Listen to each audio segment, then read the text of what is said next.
Hello again. Yeah, I found some more information. What I did is I ripped it off a YouTube user. Um, I apologize in advance, but I just want to copy it just in case that type of information gets just disappears. So I ripped it and I will post it, but I will post the original poster. You get full credit. I apologize for taking your information, but want to make sure that word gets out.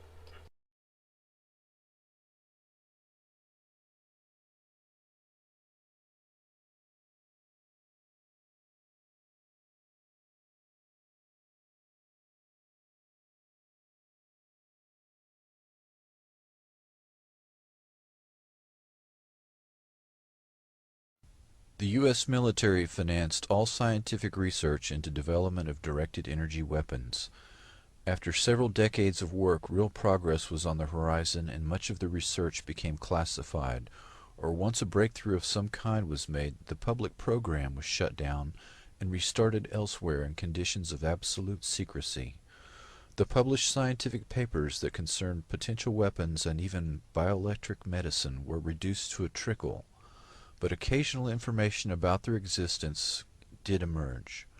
The work of Dr. Alan Sharp, Joseph Sharp, Alan Fry, Jose Delgado, Ross Addy, J. F. Shapitz, Andrei Puharich, Hermann Schwann, Hubertus Strughold, James Lynn, Bill Van Bice, Eldon Bird, Robert Becker, James Lilly, Igor Smirnov, and many others is sufficient evidence of the existence of these weapons. The earliest work on the effects of electromagnetics on humans was done by Nikola Tesla. Doctors Chaffee and Light in 1934 published A Method for Remote Control of Electrical Stimulation of the Nervous System.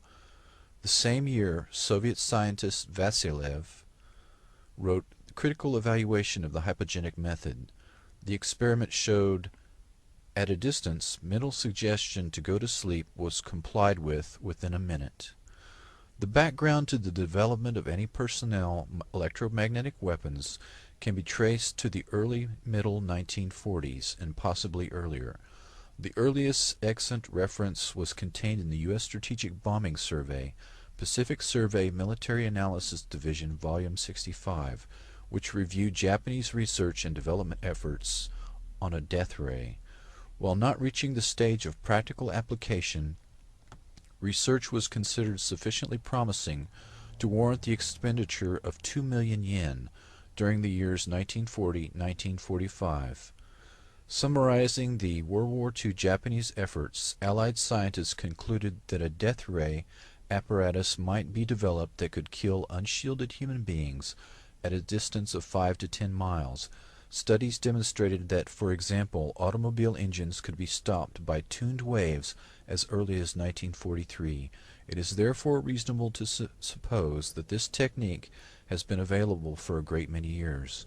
Research on living organisms revealed that waves from 2 meters to 60 centimeters in length caused hemorrhage of the lungs, whereas waves shorter than 2 meters destroyed brain cells. Dr. Andrei Puharich studied the effects of radio waves on animals at Northwestern University in the late 1940s, and later founded a laboratory he called the Round Table Foundation of Electrobiology.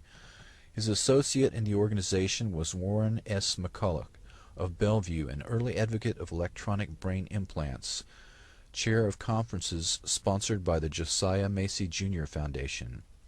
Dr. Puharich was later employed at the Army's Chemical and Biological Warfare Center at Fort Detrick, Maryland, researching the effects of LSD for the CIA in 1954. He perfected the radio tooth implant, a small relay and receiver transmitter.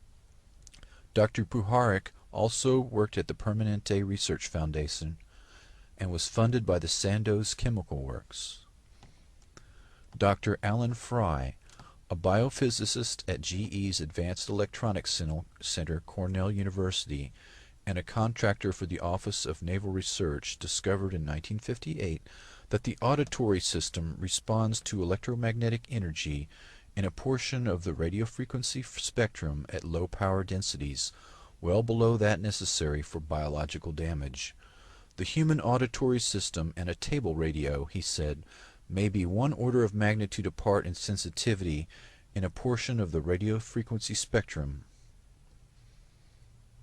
Fry proposed stimulating the nervous system without the damage caused by electrodes. He wrote 2 papers, Microwave Auditory Effect and the Applications, and Human Auditory Response to Modulated Electromagnetic Energy. Dr. Fry's work had obvious implications for covert operations.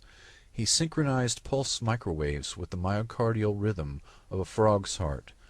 The heart stopped beating. Dr. Fry had perfected the induction of heart seizures by beamed electromagnetics. He microwaved cats and found that stimulation of the hypothalamus had a powerful effect on emotions. Fry found that human subjects exposed to 1310 MHz to 2982 MHz microwaves at average power densities of 0.4 to 2 milliwatts per cubic centimeter perceived auditory sounds. The peak power densities were on the order of 200 to 300 milliwatts per cubic centimeter, and the pulse repetition frequencies varied from 200 to 400 Hz.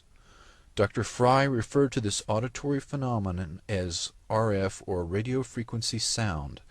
The sensation occurred instantaneously at average incident power densities well below that necessary for known biological damage, and appeared to originate from within or near the back of the head. Fry was reluctant to experiment on humans, but others, particularly paperclip scientists, were not. Dr. Ross Addy worked at UCLA and rigged the brains of lab animals to transmit to a radio receiver which shot back signals to a device that sparked any behavior desired by the researcher. Dr. Addy worked closely with émigré Nazi scientists after World War II. Addy determined that emotional states and behavior can be remotely influenced merely by placing a subject in an electromagnetic field. By directing a carrier frequency to stimulate the brain and using amplitude modulation to shape the wave to mimic a desired EEG frequency, he was able to impose a 4.5 CPS theta rhythm on his subjects and put them to sleep. Dr. Joseph Sharp and Alan Fry experimented with microwaves seeking to transmit spoken words directly into the audio cortex via a pulsed microwave analog of the speaker's sound vibration. Indeed, Fry's work in this field, dating back to 1960, gave rise to the so-called Fry effect, which is now more commonly referred to as microwave hearing. Within the Pentagon, this ability is known as artificial telepathy. Addy and others have compiled an entire library of frequencies and pulsation rates which can affect the mind and nervous system.